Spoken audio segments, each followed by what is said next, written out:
Kuya, pabili nga ako, dalawa. Yan. Bakit? Yung matamis, kuya. Oo, yung matamis ko is. Ano mo pare, na-miss ko to Sa Manila, hanap ako ng hanap dyan. Wala akong mahanap eh. Yan nga eh. Sulit to Yan. Yeah, bro. Na-miss ko to, bro. Thank you. Na pre, Oh.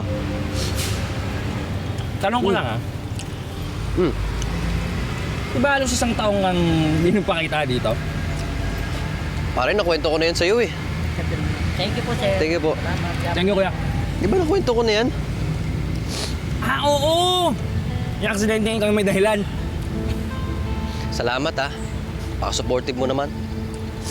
Siyempre, number 1 fan mo ko eh. Ito, isa pang tanong. Di ba dahil sa ginawa mo, di ba mas hindi ka dapat umalis?